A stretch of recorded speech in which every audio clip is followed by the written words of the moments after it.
ఒకరి జీవితాన్ని ఎవ్వరూ నాశనం చెయ్యలేరు. తన తప్పిదాలు, అతి నమ్మకం, అతి ప్రేమ, నిస్సహాయత మరియు పేదరికం, చంచల మనస్సు, బుద్ధిహీనత, అన్నిటికీ మించి ఓవర్ కాన్ఫిడెన్స్ జీవితాలను నాశనం అవ్వడానికి ప్రధాన శత్రువులు. ఒక స్త్రీ జీవితాన్ని పురుషుడు నాశనం చేసే ఆ లక్షణాలు ఏముంటుందో తెలుసుకుందామా? ఒక స్త్రీ ఏ నిర్ణయము తొందరగా తీసుకోలేదు.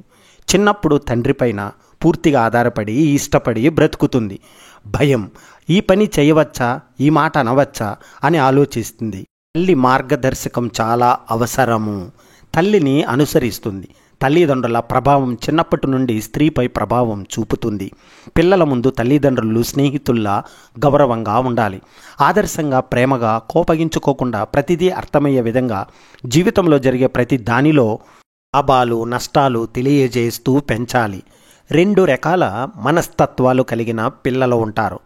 అమ్మ నాన్న చెప్పినట్టు అది చెడు అయినా మంచి అయినా వారి మార్గంలో వెళ్ళిపోతారు.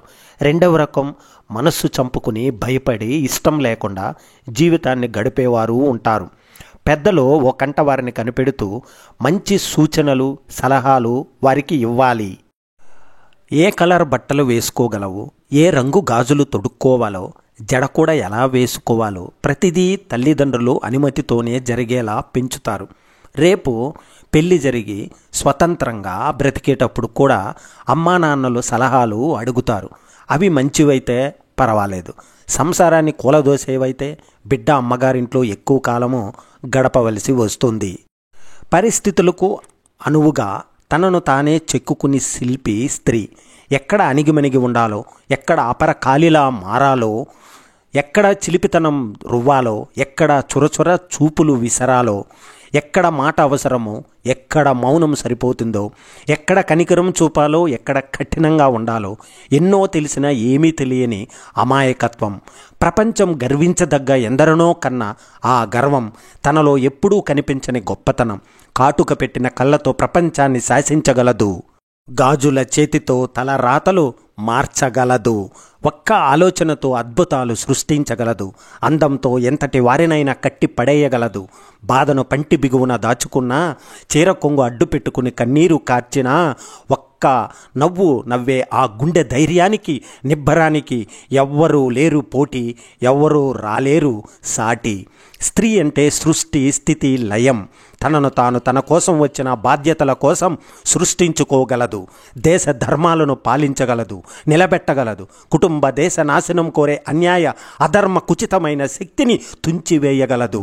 ఎందరో ఇంట బయట బడ్డీ కొట్టు దగ్గర నుంచి బహుళ జాతి సంస్థల దాకా ఎన్నో విషయాల్ని నేర్చుకుంటూ తమను తాము సృజించుకుంటూ 10 మందికి అవకాశాలు కల్పిస్తూ ఎంత బయట సమస్యలున్నా వాటి ఒత్తిడిని చిన్న నవ్వుతో భరిస్తూ సామాగ్రిల నిలబడ్డ ఇంటిలో బిడ్డకు తల్లిగా వాడి చిన్న ఏడుపును కూడా భరించలేని ఒక మాతృత్వం స్త్రీ.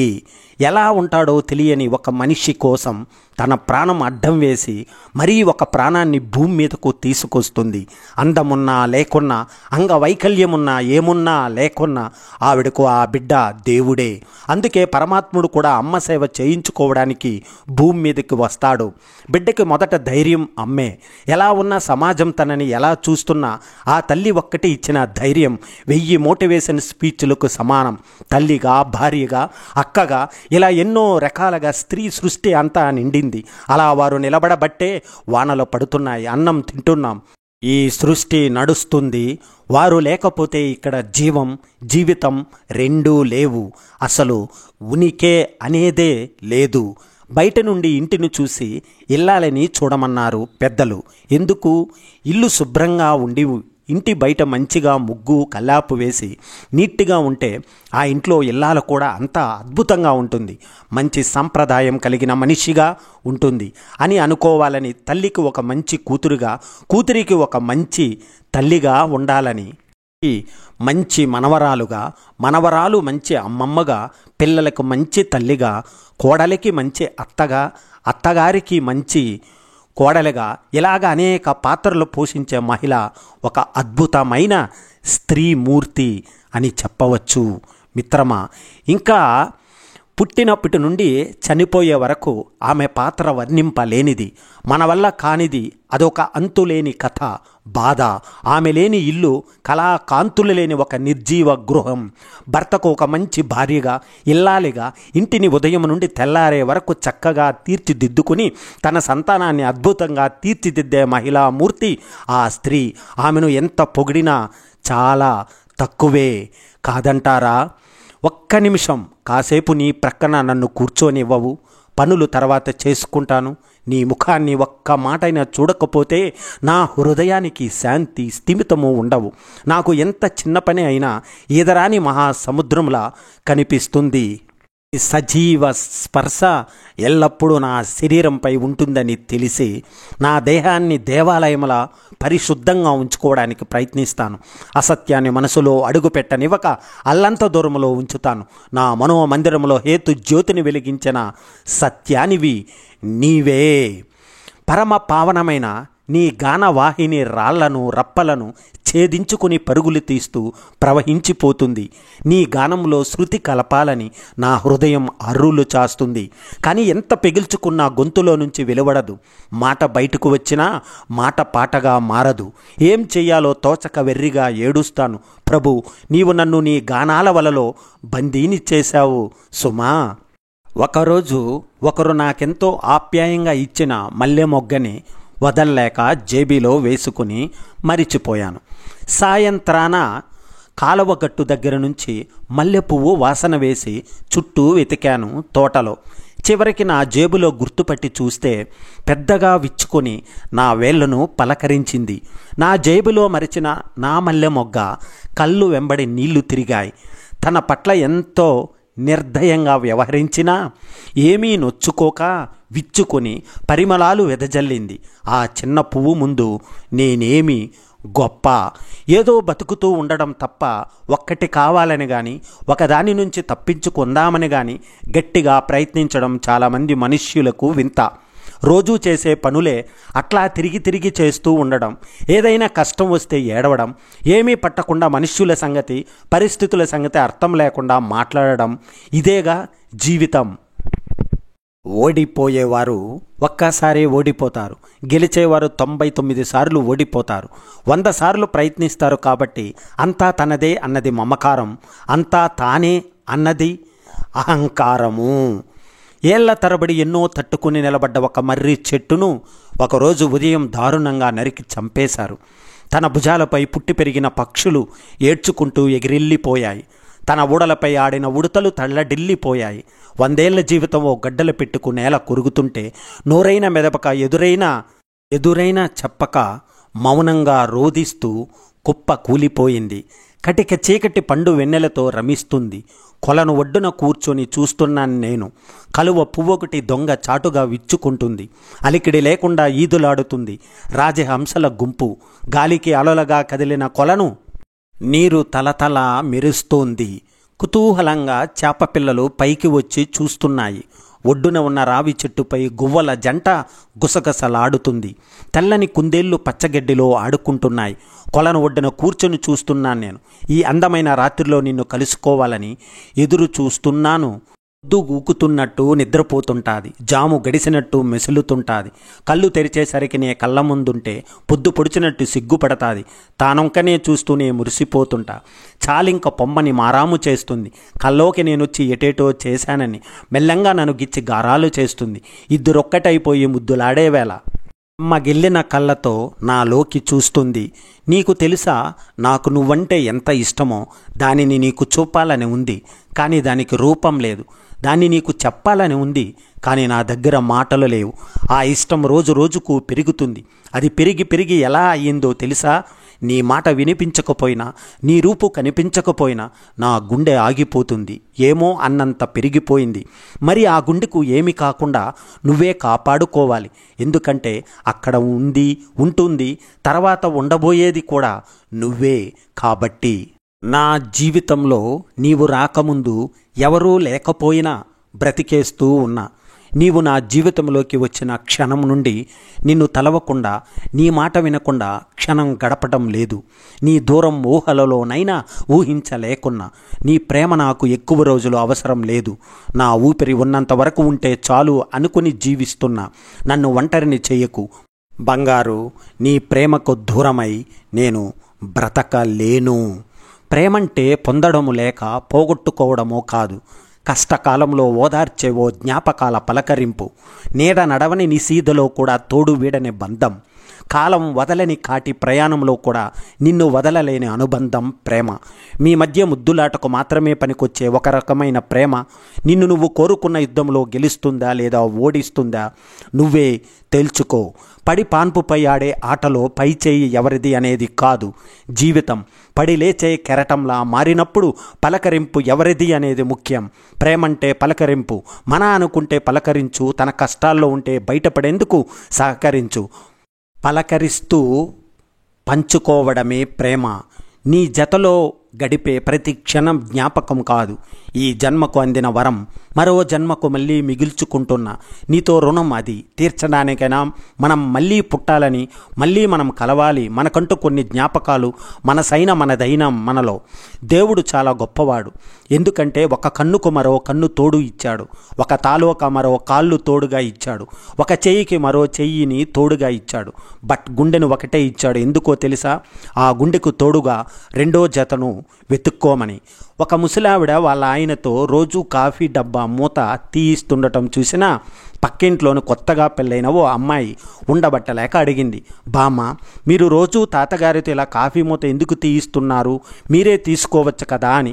అప్పుడు బామ్మ ఇలా చెప్పింది, మూత తీయడం పెద్ద కష్టమేమి కాదమ్మా, నేను తీయగలను, కానీ నా చేత కావడం లేదు, మీరు కాస్త తీసి ఇవ్వండి అన్నప్పుడు ఆయన కళ్ళల్లో నేను బలశాలి అనే నమ్మకం కనబడుతుంది. నా భార్యకు అన్నీ నేనే అని నమ్ముకుంది అని ప్రేమ కనబడుతుంది. వయసు పెరిగినా ఇంకా నా వల్ల ఏదో ఒక ఉపయోగం ఉంది అనే ఆత్మవిశ్వాసం కనబడుతుంది. ఈ భూమికి భారంగా నేను లేను అనే సంతోషం కనబడుతుంది. అందుకే ప్రతిరోజు ఇలా చేస్తాను. నిజమే కదండి, మనిషి నా వల్ల ఎటువంటి ఉపయోగం లేదు అనుకున్నప్పుడు కృంగిపోయి నశించిపోతారు.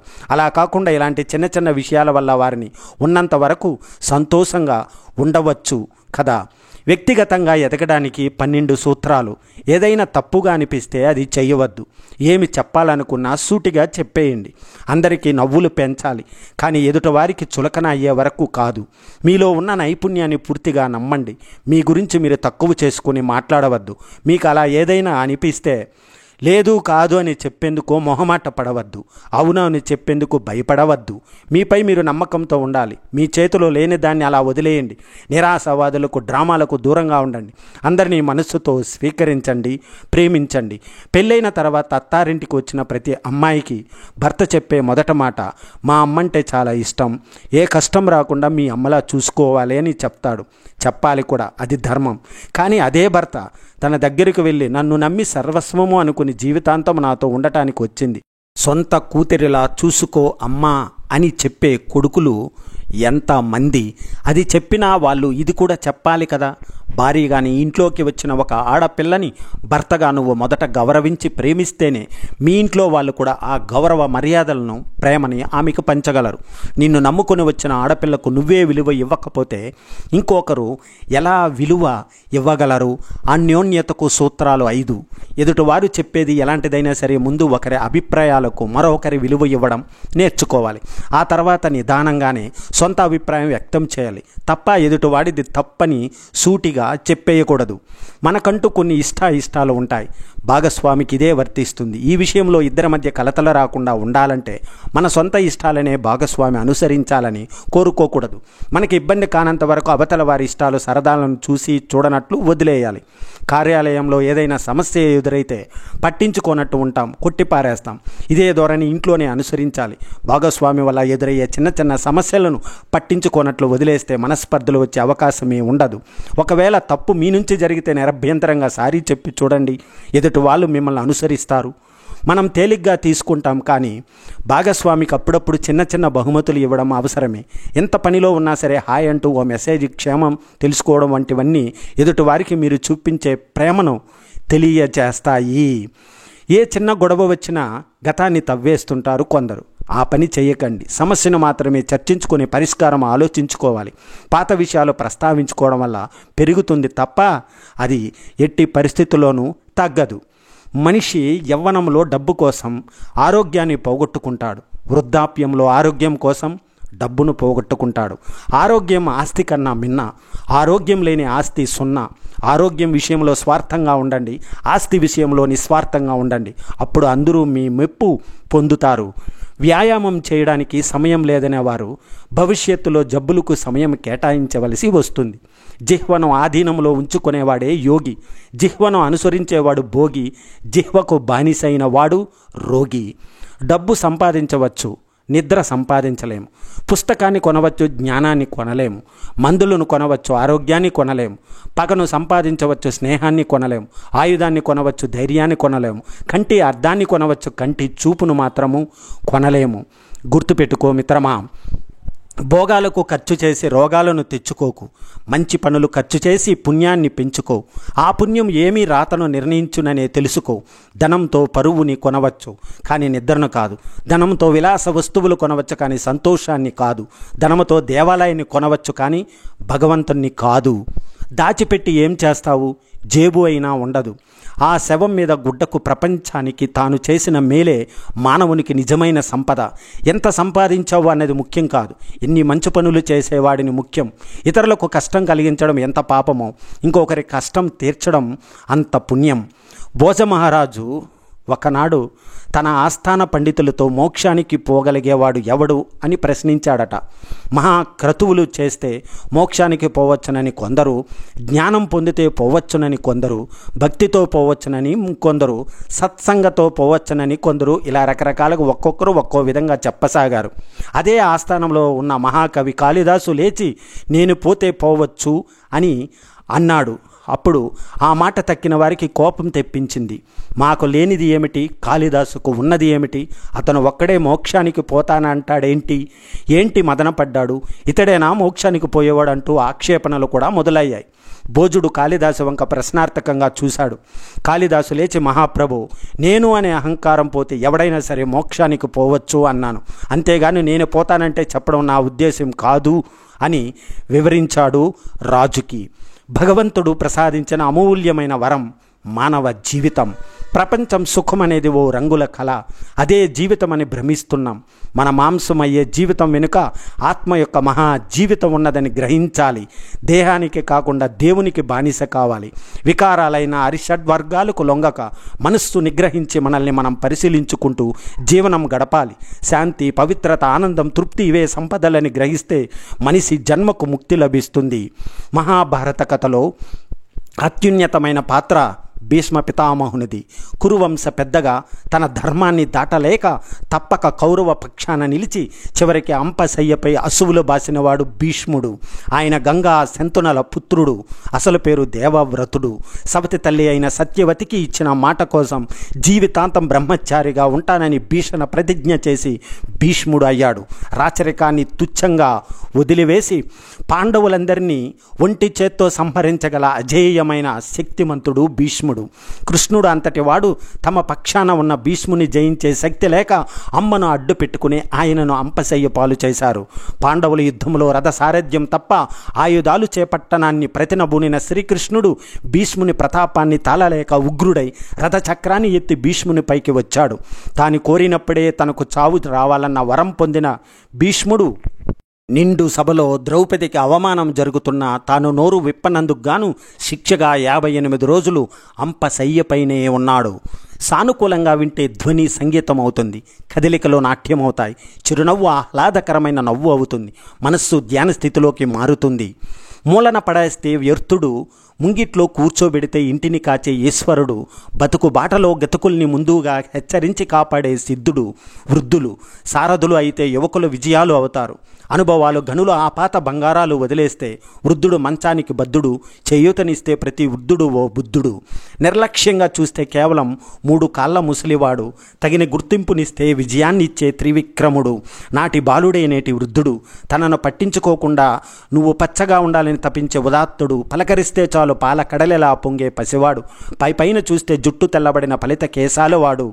ఉద్యోగం అంటూ ఉదయాన్నే లేచి వెళ్ళే నాన్న ఇంటి పట్టున ఉండలేడు, కంటి నిండా నిద్రపోలేడు. ఇంటినే కాదు అందరినీ ఒంటి స్తంభంలా మోస్తున్న నాన్న ఇప్పుడు ఒంటరివాడే.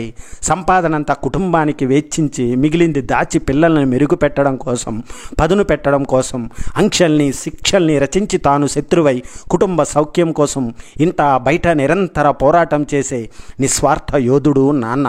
ఎవరెక్కడ అని అధికారం చలాయించే నాన్నే గనుక ఆ క్షణం మనస్సు మార్చుకొని నా సంపాదన నా ఇష్టం అనుకుంటే ఎవరెక్కడ అమ్మ కొవ్వెత్తి కరిగిపోతూ వెలుగునిస్తుంది. నాన్న అగ్గిపుల్ల ఆ వెలుతురుకు నాంది. వారిద్దరూ బంధువులు కావడంతో పాటు ఉన్నత విద్యావంతులు కూడా. చిన్నతనం నుంచే ఆమె అంటే అతనికి చచ్చేంత ఇష్టం. అందుకు తగ్గట్టుగానే ఇరువురిని సంపన్న కుటుంబాలు వాళ్ళ చదువు ముగియగానే వాళ్ళకి అంగరంగ వైభవంగా వివాహం జరిపించారు. పెళ్ళైన 2 ఏళ్లకి 2 పిల్లలు పుట్టారు. ఆమె భర్త అప్పటికే తమ కుటుంబ వ్యాపారాలను చూసుకుంటూ ఉండేవారు. అన్యోన్యమైన దాంపత్యం, ముద్దులొలికే 2 చిన్నారులతో సంతోషంగా గడిచిపోతున్న వారి జీవితంలో ఒక పెద్ద కుదుపు అనేది వచ్చింది. ఒకరోజు అతను ఉదయం ఆఫీసుకు వెళ్ళేటప్పుడు తనతో కలిసి కాలేజీలో చదువుకున్న ఫ్రెండ్ ఫారిన్ నుండి వచ్చిందని, తనని కలవడానికి వెళ్తున్నానని, సాయంత్రం ఇంటికి వచ్చేటప్పటికి లేట్ అవుతుందని చెప్పడంతో అతను ఓకే అన్నాడు. ఆ రోజు సాయంత్రం ఇంటికి చేరిన తర్వాత అతని ఇంట్లో తన తల్లిదండ్రులతో పాటు అత్తామామలను చూసి సంతోషంగా పలకరించాడు. కానీ వాళ్ళు అతను అడిగిన దానికి తల కిందికి దించుకొని సమాధానం చెప్పారు. అంతలో పిల్లలు ఏడుస్తుంటే ఇద్దరిని ఎత్తుకుని అటు ఇటు తిప్పుతూ నిద్రపుచ్చాడు. ఎంతసేపటికి భార్య రాకపోయేసరికి గాబరా పడుతున్న అతన్ని చూస్తూ హల్లో విషాదంగా కూర్చుని ఉన్న అతని అత్తామామలు తల్లిదండ్రులు తమలో తాము కుమిలిపోతున్నారు. తన వాళ్ళకి ఏమైనా తెలుసా అని అడిగితే వాళ్ళు ఒక లెటర్ అతను ఇచ్చారు. లెటర్ తీసి చదవగానే అతను ఒక్కసారిగా ఉన్న చోటే కుప్ప కూలిపోయాడు. నేను కాలేజీలో చదువుకునే రోజుల్లో నేను నా క్లాస్మేట్స్ ప్రేమించుకున్నాం. కానీ అతనిది పేద కుటుంబం. మన కులం కాకపోవడంతో మా అమ్మ నాన్నలకి చెప్పడానికి భయపడి వాళ్ళ కోసం నీతో 3 ముళ్ళు వేయించుకున్నాను. మనకి పిల్లలు పుట్టిన తర్వాత ఒక ఫంక్షన్లో అతన్ని మళ్ళీ కలిశాను. మాటల్లో నన్ను మర్చిపోలేక ఇప్పటికీ పెళ్లి చేసుకోకుండా ఉండిపోయాడట. పైగా ప్రస్తుతం తన ఒక ప్రముఖ కంపెనీలో ఉన్నత పొజిషన్లో ఉన్నాడు అని చెప్పాడు. అప్పటి నుంచి నీకు అత్తయ్య మామయ్యలకు తెలియకుండా తరచూ కలుస్తూ వచ్చాను. నాకు రాను రాను తనంటే చెప్పలేనంత ఇష్టం పెరిగింది. ఇంకా చెప్పాలంటే అతనితో గడుపుతున్నంతసేపు పిల్లలు కానీ నువ్వు కానీ గుర్తుకు వచ్చేవారు కాదు. నన్ను ఎంతో ప్రేమించి నీకు తెలియకుండా అతన్ని తరచూ కలుస్తూ రావడం నాకు కొంచెం ఇబ్బందిగా కూడా అనిపించింది. ఇదే విషయాన్ని చెప్పగానే ఇంకో వారం రోజుల్లో నాకు వేరే ఊరికి ట్రాన్స్ఫర్ అవుతుంది, నాతో వచ్చేయి అన్నాడు. అప్పుడే ఒక నిర్ణయానికి వచ్చాను. మనసులో అతన్ని ప్రేమిస్తూ నీతో కలిసి జీవితాన్ని పంచుకోలేను కాబట్టి నాకు నచ్చిన అతనితో వెళ్ళిపోతున్నాను. ఇది ఆ లేఖలోని సారాంశము. అతను మామూలు మనిషి కావడానికి 10 నిమిషాలు పట్టింది. తేరుకోగానే ముందు చేసిన పని రూమ్లో ప్రశాంతంగా నిద్రపోతున్న తన పిల్లల దగ్గరకు ఒక్కసారి చూసి బయటకు వచ్చి ఎంతో నిబ్బరంగా తన కన్నవారిని అత్తామామలకు ధైర్యం చెప్పాడు. తమ కూతురు చేసిన వెధవ పనికి ఆమె తల్లిదండ్రులకు అల్లుడు ముఖం చూపించలేక అక్కడ ఉండలేక ఊరికి వెళ్ళిపోయారు. అయితే అతని భార్య వేరే వ్యక్తితో వెళ్ళిపోయిందనే అందరికీ తెలిసి అతని మీద సానుభూతి జాలి చూపారు. వాటినేమి అతను పట్టించుకోకుండా తన పిల్లల బాగోగులు బిజినెస్ మీదే దృష్టి కేంద్రీకరించాడు. ఒకప్పుడు ఎంతో గౌరవంగా బతికిన ఆమె కుటుంబం తను చేసిన పనికి ఊళ్ళో బంధువుల్లో కుటుంబం పరువు పోయి చివరికి ఆమె చెల్లికి పెళ్లి సంబంధాలు కూడా చెడిపోయాయి. పెద్ద కూతురు చేసిన తప్పుకు శిక్ష తమ చిన్న కూతురికి పడడంతో కుమిలిపోతూ గుండెపోటుతో ఆమె తల్లిదండ్రులు ఒకేసారి కాలం చేశారు. ఏ తప్పు చేయని తనకు నా అనేవారు లేకుండా పోవడం ఆమె చెల్లిని కోలుకోలేని స్థితికి తెచ్చింది. అయితే అత్తామామల మరణం విషయం తెలిసిన అతను స్వయంగా దగ్గరుండి అంత్యక్రియలు జరిపించి ఆమెను తమతో తీసుకెళ్లారు. తల్లిదండ్రులు పోయిన షాకులో ఉన్న ఆమె మానసికంగా కోలుకోవడానికి సుమారు 6 నెలలు పట్టింది. ఆమె కోలుకున్న తర్వాత నుంచి చదువు మీద దృష్టి సారించాలని సూచించాడు. ఆమె కూడా అతను చెప్పినట్లే చదువు మీద దృష్టి పెట్టింది. వాళ్ళ ఇంట్లో ఉంటూనే అతని చిన్నారులను తల్లిదండ్రులను చూసుకుంటూ పీజీ పూర్తి చేసింది. తన జీవితంలాగే ఆమె జీవితం నాశనం కాకూడదని ఆమె పెళ్లి ప్రయత్నాల్లో భాగంగా ఎవరినైనా ప్రేమించావని అడిగితే మిమ్మల్ని అంది. ఆ సమాధానం అతను ఊహించినదే. కానీ అతని తల్లిదండ్రులకు మాత్రం సంతోషాన్ని కలిగించింది. తర్వాత వాళ్ళ మధ్య జరిగిన సంభాషణ, అతను పెళ్లికి ముందు మీ అక్కకి తన అభిప్రాయం చెప్పే అవకాశం ఇవ్వకుండా పెళ్లి చేసుకున్నందుకు ఇప్పటికే నేను మూల్యం చెల్లించుకుంటున్నాను. మళ్ళీ పెళ్లికి నేను సిద్ధంగా లేను. నాకు నా పిల్లల భవిష్యత్తు ముఖ్యం. కావాలంటే నీకు మంచి సంబంధం చూసి పెళ్లి చేస్తాను అన్నాడు. ఆమె, బావా, అక్క చేసిన పనికి మా కుటుంబమే సర్వనాశనమయ్యి నేను అనాథగా మిగిలిపోయాను. పైగా లేచిపోయి దాని చెల్లెలుగా ముద్రపడిన నన్ను చేసుకోవడానికి ముందుకు రారు. ఒకవేళ వచ్చినా నా వెనకాల ఉన్న ఆస్తి కోసమో, పైగా అమ్మానాన్నలు పోయిన తర్వాత మీరు అత్తయ్య మామలు చూపించిన ప్రేమాభిమానాలు నాకు బయట వ్యక్తుల మధ్య దొరుకుతుందో లేదో తెలియదు. అత్తయ్య మామయ్యలతోనే జీవితాంతం ఉండాలి అనుకుంటున్నాను. ఊహ తెలిసిన నాటి నుంచి నన్ను అమ్మ అని పిలిచే పిల్లల్ని వదిలి ఉండలేను. నువ్వు నన్ను పెళ్లి చేసుకున్నా చేసుకోకపోయినా ఇక్కడే ఉంటాను. తప్పించి వేరే వ్యక్తితో జీవితాన్ని పంచుకోలేను అని చెప్పింది. ఆమె తన మాట వినకపోవడంతో తన తల్లిదండ్రులకు చెప్పగానే వాళ్ళు ఆమెకు మద్దతుగా నిలిచారు. పైగా అతని ఆత్మీయులు కూడా నీ కోసం కాకుండా నీ తల్లిదండ్రులు పిల్లల కోసం చేసుకోమని ఒత్తిడి తేగా అందుకు అంగీకరించి ఎటువంటి హంగు ఆర్భాటాలు లేకుండా గుళ్ళో పెళ్లి చేసుకున్నారు. యాదృచ్ఛికంగా ఆమెతో పెళ్ళైన నాటి నుండి వారి మధ్య ప్రేమ పెరిగింది. ఇంత బయట అతనికి తోడుగా నిలుస్తూ అతని బిజినెస్ వ్యవహారాల్లో తన వంతు పాత్ర పోషించింది. తన అక్క పిల్లలను తన సొంత పిల్లలాగే పెంచింది. కాలక్రమంలో వారికి అబ్బాయి జన్మించాడు. ఆమె సంరక్షణలో 3 పిల్లలు ఉన్నత చదువులు చదివి ప్రస్తుతం పెద్ద అబ్బాయి అమ్మాయి డాక్టర్స్గా స్థిరపడగా చిన్నవాడు తండ్రితో కలిసి తమ బిజినెస్ పనులు చేసుకుంటున్నాడు. తన భర్తను పిల్లల్ని వదిలి ప్రియుడితో వెళ్ళిపోయిన కొద్ది కాలానికే అతన్ని పెళ్లి చేసుకున్న తర్వాత నుండి ఆమె జీవితంలో కష్టాలు మొదలయ్యాయి. అప్పటిదాకా అతను పనిచేస్తున్న కంపెనీలో జాబ్ పోతే చిన్న కంపెనీలో ఉద్యోగిగా చేరాడు. ఇంతలో ఆమెకు తెలిసిన భయంకరమైన నిజం ఏమిటంటే ఆమెకు పిల్లలు కలిగే అవకాశం లేదని. ఆమెతో తనకు పిల్లలు కలిగే అవకాశం లేకపోవడంతో పెళ్ళైన సంవత్సరానికే ఆమె నుండి అతను విడిపోయాడు. అది ఆమె జీవితంలో ఊహించని షాక్. ఎవరి కోసమైతే తన భర్తను పిల్లలను వదిలి వచ్చేసిందో అతడే మోసం చేయడంతో ఏమి చేయాలో ఎక్కడికి పోవాలో పాలుపోక ఆ ఊర్లోనే ఒక డాక్టర్ ఇంట్లో వంట మనిషిగా చేస్తూ దాదాపు 10 ఏళ్ళు అక్కడే గడిపింది. తన వాళ్ళు గుర్తుకు రావడంతో తిరిగి తన ఊరికి వచ్చింది. సొంత ఊరికి వచ్చిన ఆమెకు బంధువులు చేత్కారాలతో పాటు అక్కడే ఉన్న ఆమె స్నేహితురాలి ద్వారా చాలా విషయాలు తెలుసుకుంది. ప్రియుడితో లేచిపోయిన మూలంగా తల్లిదండ్రుల మరణం, తన మాజీ భర్తకి తన చెల్లికి పెళ్లి వంటి అనేక విషయాలు తెలిసిన తర్వాత ఆమె అక్కడ ఉండలేకపోయింది. వెళ్ళేటప్పుడు మాత్రం తన స్నేహితురాలితో జీవితంలో నేను చేసిన సరిదిద్దుకోలేని తప్పులకు నాకు దేవుడు చాలా పెద్ద శిక్ష వేశాడు అని చెప్పి ఎక్కడికో వెళ్ళిపోయింది. తప్పులు 2 రకాలు: సరిదిద్దుకోగలిగినవి, సరిదిద్దుకోలేనివి. సరిదిద్దుకోలేని తప్పులు ఖచ్చితంగా జీవితాన్ని నాశనం చేస్తాయని బలంగా నమ్ముతాం.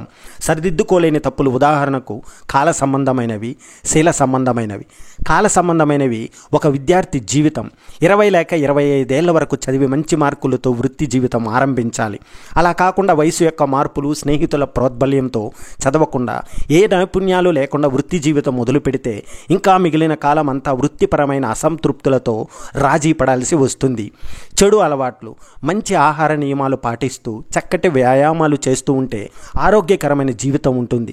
అలా కాకుండా నియంత్రణ లేని చిరుతిళ్ళు, మద్యం, ధూమపానం, స్పైసీ ఫుడ్స్ అనారోగ్యకరమైన జీవనశైలికి దారితీసి మనతో పాటు మనల్ని నమ్ముకున్న వారి జీవితాలకు కూడా చిరాకు కల్పిస్తుంది.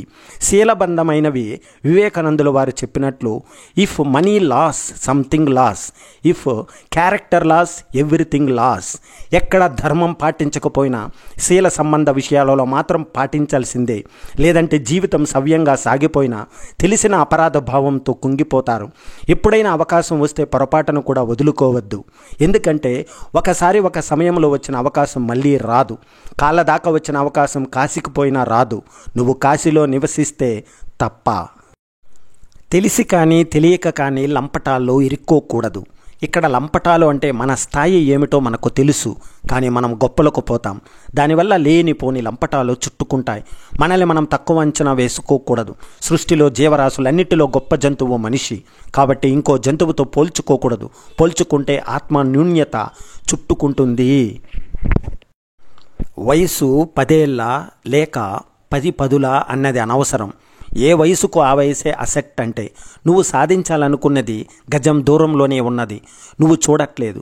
ఏ మతం ఏ కులం నిన్ను న్యూన్యత పరచదు. ఒక కులం గొప్ప కాదు, ఒక కులం తక్కువ కాదు. జంధ్యం వేసిన బ్రాహ్మణుడు కొట్టినా మనకు తగులుతుంది. ఎవడు బలహీనుడు కాదు, నువ్వు కూడా బలహీనుడువు కాదు. ధర్మం కన్నా గొప్ప చట్టం లేదు, నీకన్నా గొప్ప జడ్జి లేడు. మనందరం మనుషులం. అందరి మనుషులలాగే మనకి కూడా కొన్ని స్వభావాలు, విభిన్న ఆలోచనలు ఉంటాయి. ఇవి మానవ సహజం. ఓటమి వస్తే కూసింత కుంగిపోయి, గెలుపు వస్తే చిరునవ్వులు చిందిస్తూ రేపటి కోసం దారులు వేసుకునే ఆశావాదులం. అయితే ఇక్కడ ఉంది సమస్య అంతా, మనం ఏదైనా సాధించామనుకోండి, మన చుట్టూ ఉన్నవాళ్ళు కానీ మనలో మనం కానీ కొంతలో కొంత ఆనందం పొంది ఇది కదా నేను అని మనల్ని మనమే ప్రోత్సహించుకుంటాం. మంచిదే. గెలుపు వచ్చినప్పుడు 10 మంది మన ప్రతిభను గుర్తించినప్పుడే ప్రోత్సహించుకోవాలి కూడా. ఇది కరెక్టే కదా. అయితే ఇదిలా ఉంటే ఎవరైనా మనల్ని కించపరిచినా లేదా మనలో ఏదైనా తప్పు వెతికి చెప్పు చూసినా మనం సహించలేము. ఉవ్వెత్తున ఎగిసిపడే అలలాగా కోపమో లేదా మౌనమో కనబరిచి వారి మాటలకు ఘాటుగా స్పందించడమో లేదా మౌనంగా మనసులోనే మదనపడడమో చేస్తాం. ఇక్కడ ఎవరైనా ఆలోచించాల్సింది ఏంటంటే, స్వతహాగా మనిషి ఎంతోమంది మనుషుల నుండో లేదా అనుభవాల నుండో ప్రతిరోజు నిత్య విద్యార్థిలాగా నేర్చుకుంటూనే ఉంటాడు, ఉండాలి కూడా. నేను పలానా కంపెనీకి మేనేజర్నని నాకే చెప్తావా? నేను వరుసగా 3 మార్లు విజేతనని నాకు ఆ మాత్రం తెలియదా?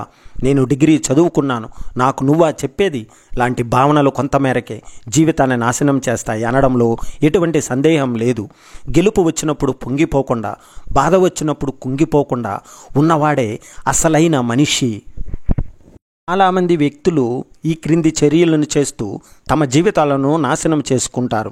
స్నేహితులు మరియు కుటుంబ సభ్యులు వంటి ప్రియమైన వారితో అబద్ధాలు మాట్లాడటం మరియు వారి నమ్మకాన్ని విచ్ఛిన్నం చేయడం, ఎవరైనా ప్రణాళిక లేకుండా జీవితాన్ని నడపడం, కలలు కనడం, ఆపై కలను సాకారం చేసుకోవడానికి చట్ట విరుద్ధమైన మరియు అనైతిక పద్ధతులను అనుసరించడం, వ్యాపారం చేయడం కోసం భారీ రుణాలు తీసుకుని విఫలం కావడం, జీవిత భాగస్వామిని మోసం చేయడం, వ్యభిచారం మరియు వివేహేతర సంబంధాలలో పాల్గొనడం, మరియు పాఠశాల కళాశాలలో చదువులను నిర్లక్ష్యం చేయడం, ధూమపానం, మద్యపానం లేదా డ్రగ్స్ వంటి మత్తు పదార్థాలకు అలవాటు పడుతున్నారు.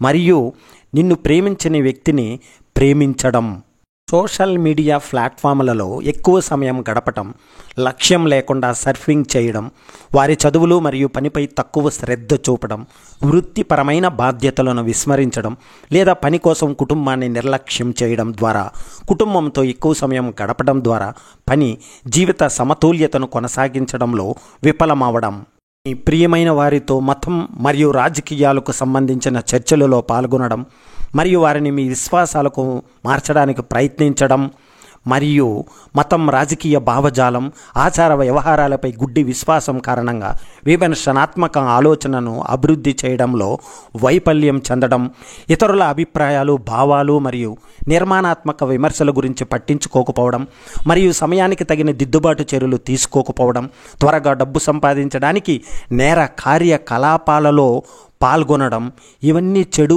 ఆలోచనలే. ఈ కార్యకలాపాలు ఏవి స్వయంగా మీ జీవితాన్ని నాశనం చేయవని అర్థం చేసుకోవడం చాలా ముఖ్యం. ఎందుకంటే మితంగా చేసే ప్రతిదీ మీకు ఉపయోగకరంగా ఉండవచ్చు.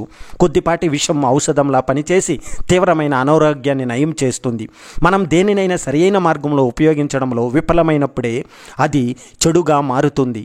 అరిస్టాటిల్ సలహాను మనం గమనించాలి. ఎవరైనా కోపం తెచ్చుకోవచ్చు, అది చాలా సులభం. కానీ సరైన వ్యక్తితో మరియు సరైన స్థాయిలో మరియు సరైన సమయంలో మరియు సరైన ప్రయోజనం కోసం మరియు సరైన మార్గంలో కోపం ఉండటం మంచిది అంటాడు. అందువల్ల మనం ప్రతి దానిని సరైన మార్గంలో ఉపయోగించుకునే నైపుణ్యాన్ని పెంపొందించుకోవాలి. విఫలమైతే ఒక వరం కూడా శాపంగా మారుతుంది మరియు మంచి విషయం కూడా చెడుగా మారిపోతుంది. కోపంలో నిర్ణయం తీసుకోకూడదు అని అంటారు. కానీ నా అభిప్రాయం మాత్రం సంతోషంగా కానీ కోపం కానీ ఏ స్థితిలో ఉన్నప్పుడైనా సరే తీసుకున్న నిర్ణయం అన్నిసార్లు మంచి ఫలితం ఇవ్వదు. సంతోషం, కోపం, బాధ వంటి భావోద్వేగ స్థితిలో మనలోని తర్కం, ఆలోచన, జ్ఞానం నశిస్తాయి. క్షణిక ఆవేశంలో దాడులు, హత్యలు జరగడానికి ఇదే కారణం. అప్పటి వరకు సాఫీగా సాగిపోతున్న జీవితం తారుమారు అయిపోతుంది. చదువు, ఉద్యోగం, పెళ్ళి ప్రతి ఒక్కరి జీవితంలో ముఖ్య ఘట్టాలు. ఒక రకంగా జీవన గమనాన్ని మార్చేవి, మలుపు తిప్పేవి కూడా. కనుక ఈ విషయాల్లో ఇతరుల ప్రమేయం, ప్రోద్బల్యం, ఒత్తిడి లేకుండా సొంత నిర్ణయం తీసుకోవాలి. మంచో చెడో వేరొకరిని వేలెత్తి చూపే అవకాశం ఇవ్వకూడదు. వాళ్ళు చెప్పారు, వీళ్ళు చెప్పారు అని సొంత ఆలోచన లేకుండా తీసుకునే నిర్ణయాలు ప్రతిసారి సత్ఫలితాలను ఇవ్వవు. మీ పనిలో ఉత్పాదకత పెరగాలంటే ఇవి పాటించండి. అతి ముఖ్యమైన అధిక ఫలితాలనిచ్చే పనులను గుర్తించి వాటికి ఎక్కువ సమయం కేటాయించండి. సమయం వృధా అయ్యే పనులను మానేయండి. ఒకే పనిని ఎక్కువసార్లు చేయాల్సి వస్తే దాన్ని ఆటోమేట్ బేస్ దిశగా ప్రయత్నించండి. మీ మెదడు చురుగ్గా పనిచేసే సమయాన్ని గుర్తించి దాన్ని ప్రభావవంతంగా వినియోగించండి. క్రమం తప్పకుండా మీ పురోగతిని సమీక్షించుకోండి. ఈ ప్రపంచంలో అందరూ అదృష్టవంతులు కావచ్చు. అయితే ఓ షరతు: ఏమాత్రం ప్రయత్నించిన వారికి, పని చేయని వారికి అదృష్టం ఆమడ దూరంలో ఉంటుంది. తక్కువ పని చేసేవారికి ఆ మేరకే అదృష్టం దక్కుతుంది. శక్తి వంచన లేకుండా కష్టపడే వారిని అదృష్ట దేవత పూర్తి స్థాయిలో కరుణిస్తుంది. కాకపోతే ఆ సమయం రావడం కాస్త ఆలస్యం కావచ్చు. దాని గురించి ఆలోచించడం మానేసి పని చేసుకుంటూ వెళ్ళడమే మన జీవితంలో ముఖ్యమైన విధి.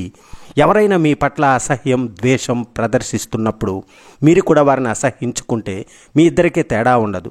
దాని బదులు మీరు వారిని బాధితులుగా చూడండి.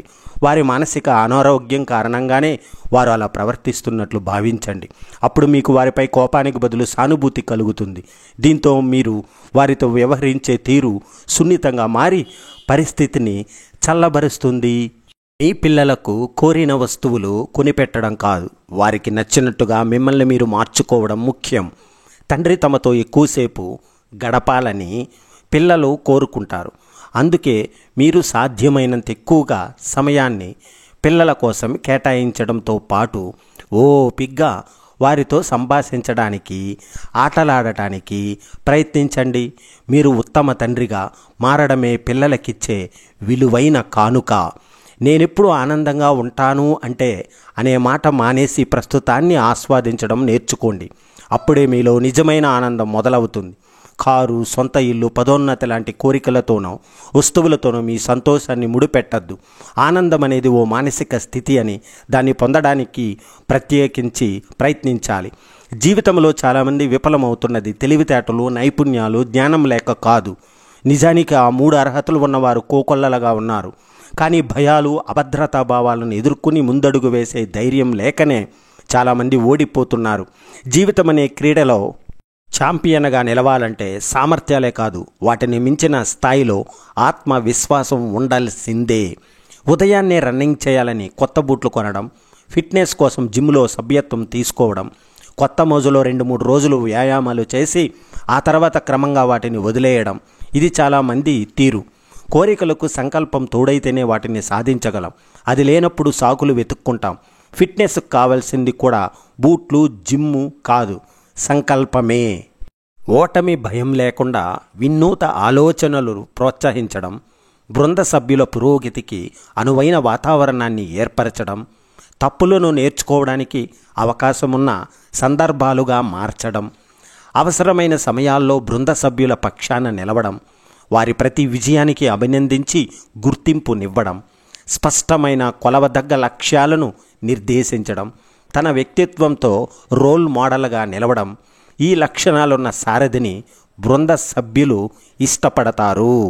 బాధ ఓ గొప్ప టీచర్. ప్రధానంగా 2 విషయాలను అర్థం చేసుకోవడంలో అది మనకు దోహదపడుతుంది. అవేమిటంటే, 1 ఎలాంటి విషయాల కోసం భవిష్యత్తులోనూ మనం ఇబ్బందులను తట్టుకోవాలి. 2 ఎలాంటి పరిస్థితులను భవిష్యత్తులో అసలే ఎదుర్కోకూడదు. చాలా సందర్భాల్లో బాధ మనకు మార్గనిర్దేశం చేస్తుంటుంది. మిమ్మల్ని ఇష్టపడని వ్యక్తులను అసహించుకోకండి. మీతో విభేదించిన వారిని గౌరవించండి. మిమ్మల్ని ఆహ్వానించిన వారిని గురించే ఆలోచించకండి. మీరు విఫలమవ్వాలని కోరుకునే వారిని పట్టించుకోకండి. మీరు చేసేదంతా తప్పే అని నిరంతరం భావించే వారికి దూరంగా ఉండండి. జీవితంలో ఎదగాలంటే ఇలాంటి వ్యక్తులందరినీ మీరు దాటుకుని వెళ్లాల్సిందే. ఈ ప్రపంచం మీకేమీ రుణపడి లేదు. కేవలం ప్రయత్నించారనో కోరుకుంటున్నారనో అది మీకు విజయాన్ని కట్టబెట్టదు. గొప్ప విజయాలు సాధించాలంటే మీరు ఇతరుల కంటే మెరుగ్గా పనిచేయాలి. అవతలి వ్యక్తులు అందుకోలేనంత వేగంగా ఆలోచించాలి. అనూహ్య ఎత్తులు వేస్తూ ముందుకు సాగాలి. లక్ష్యం తప్ప ఇంకేదైనా సరే చేకాకు కలిగించే అంశంగానే మీకు కనిపించాలి. మీ భవిష్యత్తును మార్చుకునేందుకు మీరు ఈరోజు చేయగల ఒకే ఒక్క పని ఏమిటో తెలుసా? మిమ్మల్ని మీరు కాస్త మెరుగుపరుచుకోవడం. రేపు, ఎల్లుండి, ఆ మరుసటి రోజు, ప్రతిరోజు మిమ్మల్ని మీరు కొంచెం కొంచెం మెరుగుపరుచుకుంటూ వెళ్ళండి. మీరు కోరుకున్న గొప్ప జీవితం మీకు ఖచ్చితంగా దక్కి తీరుతుంది. ఉద్యోగ అన్వేషణలోనూ ఆస్తులు కూడబెట్టే ప్రయత్నంలోనూ ఉన్నవారికి అత్యధికులు ఇచ్చే సలహా కష్టపడి కాకుండా స్మార్ట్గా పనిచేయండి అని. వారు చెప్పేది నిజమే. తెలివిగా పనిచేయడం చాలా ముఖ్యం. అయితే సమస్య ఏమిటంటే స్మార్ట్గా ఎలా పనిచేయాలో నేర్చుకునేందుకు ముందుగా మనం కష్టపడి పనిచేయాలి. కష్టపడి పనిచేయడం, స్మార్ట్గా పనిచేయడం, ఈ రెండింటిలో ఏదో ఒకదాన్నే ఎంచుకుంటే కుదరదు. ముందుగా కష్టపడి ఆ తర్వాత తెలివిగా పనిచేయాలి.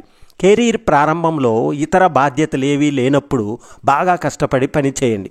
దానివల్ల చేకూరే లాభం చక్రవడ్డీలా పెరుగుతూనే ఉంటుంది. ఎంత త్వరగా కష్టపడి పనిచేయడం మొదలు పెడితే ముందు ముందు అంత ఎక్కువ కాలం పాటు మీరు ప్రయోజనాలు పొందవచ్చు. తప్పకుండా. కాదంటారా మిత్రమా? భార్యాభర్తల అభిరుచులు అన్నింటిలో ఒకేలా ఉండవు. ప్రతి విషయంపై ఇద్దరు ఖచ్చితంగా ఏకాభిప్రాయంతో ఉండాలనేమీ లేదు. అయితే ఏదైనా అంశంలో జీవిత భాగస్వామితో విభేదించాల్సి వచ్చినప్పుడు మీ వాదన తనను అవమానించేలా ఉండకుండా జాగ్రత్త పడండి. మరీ వ్యక్తిగతంగా వెళ్లకుండా మాట్లాడండి. నేను చెప్పేది నువ్వు వినట్లేదు అని కాకుండా, నేను చెప్పింది నీకు అర్థం కాలేదేమో అనిపిస్తుంది అనే వాక్యాన్ని మీ సంభాషణలో ఉపయోగిస్తే పరిస్థితి చాలా మెరుగ్గా ఉంటుంది. మీకు మీరు ఏం చెప్పుకుంటున్నారు, మిమ్మల్ని మీరు ఎలా ఊహించుకుంటున్నారు అనేవి చాలా ముఖ్యం. ఎందుకంటే అవి మీ పనితీరును ప్రభావితం చేస్తాయి.